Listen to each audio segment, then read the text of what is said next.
Mga ex-trainee na gustong bumalik ng Japan.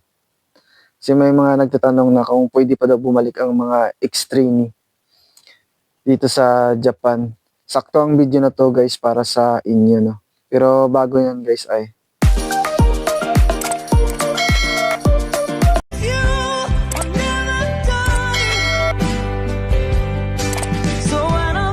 okay guys, para sa mga ex-trainee na gustong bumalik ng Japan ay pwede po kayong bumalik. Pwede pong bumalik ang ex-trainee sa Japan 'no. Mag-apply po kayo sa mga agency na legit 'no. Marami po ngayong agency na nagpapaalis ng mga ex-trainee papuntang Japan.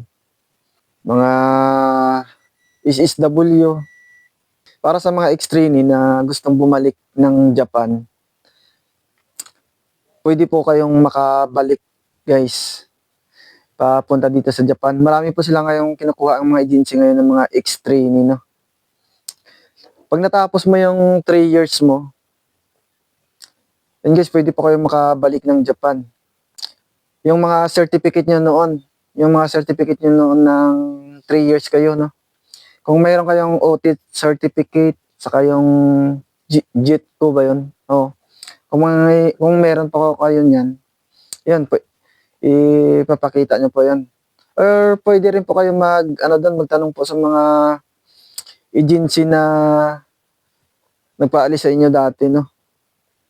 Or pwede rin kayo mag-apply sa ibang agency.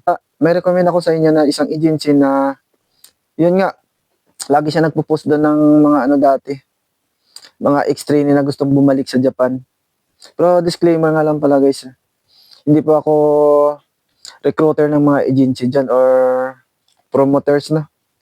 Share ko lang sa inyo guys na dyan din po ako nanggaling na bago ako makapunta sa Japan. Yan pa yung naging agency ko rin dyan, yung Ono Overseas Placement Incorporated or Ono Agency. Maganda yan guys ngayon. Lalo na ngayon kasi yung school nila ngayon, may na siya, yung parang medyo stay in na kayo doon, no? May sarili na siya yung mga apartment. Kaya hindi na kayo mahirapan maghanap ng maupahan nyo doon. Saka yung pag-aaral ng Japanese libre din. Kaya wala kayong problemahin na, mga problemahin nyo na din, mga pagkain nyo, pamasahin nyo. Kasi bayad na ng mga employer yun eh. Sa mga first timer na gusto mag-Japan, kung gusto niyo mag-apply ng SSW, kailangan niyo talaga mag-take ng exam ng GLPT Infor exam or GFT exam, no? Yung prometric exam. Kailangan niyo po talaga mag-take ng, kailangan makapasa po kayo, no? Kung nakapasa po kayo diyan, kahit saan po kayo mag-apply diyan na agency, madali po kayong matatanggap. Pero sa mga ex-trainee na, yung TITP pa lang, pag natapos yung 3 years, parang may kakilala, may kasamahan kasi ako sa trabaho dati sa Pilipinas. Diyan ba?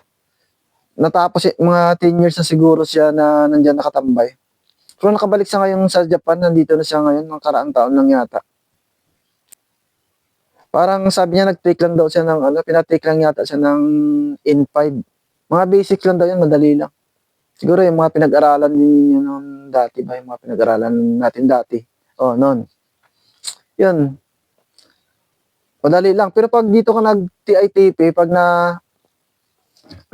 natapos mo na yung 3 years na kontrata mo dito sa Japan, pag dito ka nag-TITP. Pero yan din yung sabi eh. Basta nakatapos mo na yung TITP o nakagraduate ka na sa TITP na 3 years. Parang hindi ka na masyadong mag-take ng exam na mahirap, no? Madali lang. Para sa mag-apply ka ng SSW, no? Basta natapos mo yung 3 years contract. Pero pag dito ka kasi sa Japan nag 3 years contract tapos proceed ka sa sa SSW1, wala na sang exam dito eh pag dito ka sa Japan, no? Pero pag dyan sa Pilipinas, yun nga, pero depende pa rin po sa agency, no? Kasi may mga kumiay po na minsan nagko-contact ng mga employer dito, no? Pinababalik na nila yung kapag Pag nagustuhan nila yung ano ba, pinababalik nila yung mga ex-trainee, no, kasi gusto nila may mga experience na rin ba, no, madali na. Hindi na siya mahirap turuan. Yun nga lang, sa mga ano naman, sa mga wala pang experience, mga first timer, need nyo po talaga na mag-take ng exam ng GLPT or GMT. Yan, GLPT N4, no. Kaya makapasa po talaga kayo dyan, no. Para pag nakapasa po kayo dyan, kahit saan po kayo mag-apply, madali po kayo matanggap dyan. Yan lang po yung kinagandahan yan. Pag nakapasa po kayo dyan, kahit medyo may age na kayo dyan, mga 40 pataas na kayo, no? Mga siguro, sa akin lang mga estimate ko lang, mga hanggang 45 siguro, mga ganun. Baka pwede pa kayo dito sa Japan, no? Basta nakapasa kayo sa GLPT exam. Sa Info, no? Sa GFT. Yan lang guys, no? Yan. Yung agency na yun guys, pwede nyo applyan yun. I-try nyo lang ba? Maganda yung agency na yan. Legit po yan, ha? Naka-license po yan sa DMW, no? Hindi po kayo maluloko. Mga sinishare ko po sa agency dito ay mga legit po yan. Makikita nyo po, no, sa mga FB nila, no? Bisitahin nyo lang po yung FB page nila. Yan, makikita nyo po na maraming followers.